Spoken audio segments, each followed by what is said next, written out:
আজকে যেই অঙ্কগুলো নিয়ে আলোচনা করব সেই অঙ্কগুলো হচ্ছে দুটো ভগ্নাংশের লবের মান একই কিন্তু হরের মান আলাদা, সেই দুটো ভগ্নাংশের মধ্যে কে বড় এবং কে ছোট তার সমাধান নিয়ে আলোচনা করব।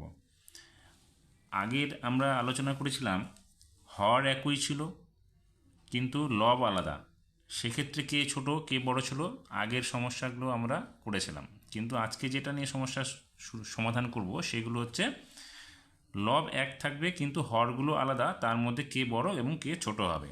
প্রথমে ছবির মধ্যে আমরা একটু দেখে নিই কে ছোট কে বড় হয়। যেমন এখানে তিনটে ছবি আছে, তিনটে ছবির মধ্যে প্রত্যেকটার ক্ষেত্রে দেখো চারটে করে ভাগ আছে, কিন্তু এইটার মধ্যে একটি অংশ রং করা হয়েছে, তাহলে এখানে হয়েছে কত, 4 ভাগের মধ্যে 1 ভাগ। এখানে 4টি ভাগের মধ্যে 2টো ভাগ রং করা হয়েছে, তাহলে এখানে 2/4 হলো। এবার এখানে দেখো 3টি ভাগ রং করা হয়েছে, তাহলে এখানে হবে 3/4। অর্থাৎ আমরা দেখতে পাচ্ছি যে এখানে 3/4 অংশটা হচ্ছে বেশি, 4/2 অংশটা তার থেকে একটু কম এবং 1/4 অংশটা সব থেকে কম। তাহলে আমরা ছবিটাতে এখানে যে দেওয়া আছে তার মধ্যে চিহ্নটা আমরা এইভাবে এখন লিখতে পারি, সেটা হচ্ছে 3/4 হচ্ছে সব থেকে বেশি, সেই জন্য এদিকে চিহ্নটা হচ্ছে, তার থেকে ছোট এটা, তার থেকে সব থেকে ছোট হচ্ছে 1/4 অংশ।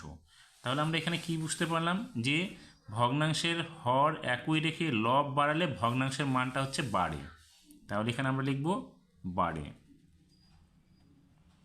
এবার অপর পক্ষে দেখো আমরা এখানে কি করলাম, তিনটে ছবি আছে, এখানে তিনটে ছবির মধ্যে এখানে দুটো ভাগের মধ্যে 1 ভাগ রং করা হয়েছে, সেই জন্য এখানে 1/2 অংশ।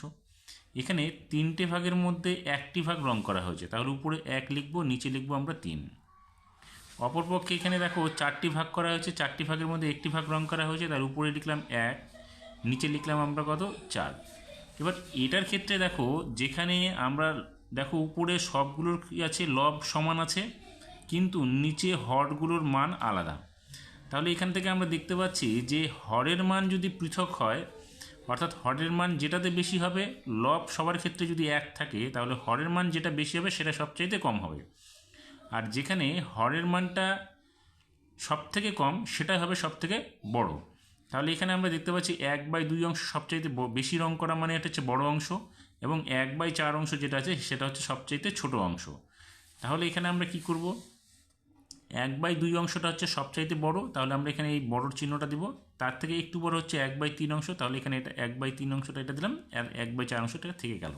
তাহলে এখানে আমরা কি পাবো, এখানে পাবো যে ভগ্নাংশের লব একই রেখে হর বাড়ালে ভগ্নাংশের মানটা আমরা দেখতে পাচ্ছি কমে যায়, তাহলে এখানে আমরা লিখব কমে।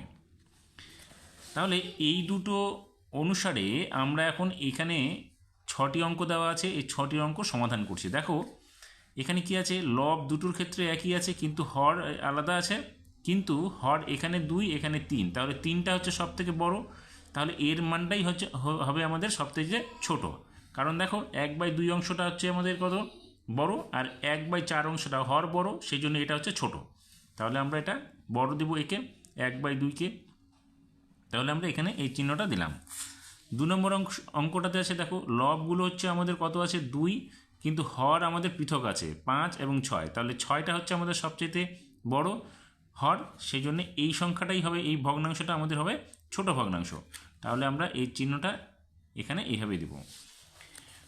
3 নম্বর প্রশ্নটাতে বলছে হর দেখো এই 13 এবং 15, কিন্তু লব আছে আমাদের 1, তাহলে এখানে যেহেতু এইটা বড়, তাহলে এই 1/15 অংশ ভগ্নাংশটা আমাদের সবথেকে ছোট হবে এবং 1/13 অংশটা হচ্ছে আমাদের সবথেকে বড় ভগ্নাংশ। তাহলে আমরা চিহ্নটা কী করব, ছোটোর দিকে দিচ্ছি, তাহলে এটা হচ্ছে আমাদের এইরকম হবে। তাহলে এখানে দেখো 1 আর এখানে 1/2, এখানে 1 মানে হচ্ছে নিচে আমরা 1 ধরতে পারি, কারণ 1 ভগ্নাংশ মানে হচ্ছে 1/1 বা 2/2 ধরতে পারি। তাহলে 2/2 ধরলে এখানে যেহেতু আমাদের বলছে হরটা আমাদের আলাদা হবে কিন্তু লব আমাদের 1 হবে, তাহলে এখানে দেখো লব যদি আমরা 1 রাখি তাহলে 1/1 হবে এখানে, তাহলে 1 হলে এখানে হরের মান 2 বেশি আছে, তাহলে এটা ছোট হয়ে গেল, এটাই আমাদের বড় হয়ে গেল, তাহলে চিহ্নটা আমরা এইভাবে দেব। এবার এটার ক্ষেত্রে দেখো এখানে 1/15, এখানে হচ্ছে 1/1, যেহেতু আমাদের লব দুটো সমান রাখতে হবে, তাহলে এখানে হবে 1/1 হবে, এটা একটা মনে মনে ধরে রাখো। তাহলে এখানে হরটা আমাদের এই 15টা বেশি হয়ে যাচ্ছে, সেই জন্য হচ্ছে 1/15 অংশটা আমাদের ছোট হয়ে যাবে। তাহলে আমরা চিহ্নটা এইভাবে দিব। পরের ক্ষেত্রে কি হবে, 6/17 6/11। তাহলে লব যেহেতু আমাদের সমান, তাহলে হর আমাদের কি হলো, 17টা বড় হয়ে গেল, তাহলে 6/17 ভগ্নাংশটা আমাদের ছোট হয়ে গেল। তাহলে আমরা চিহ্নটা দিব এইভাবে।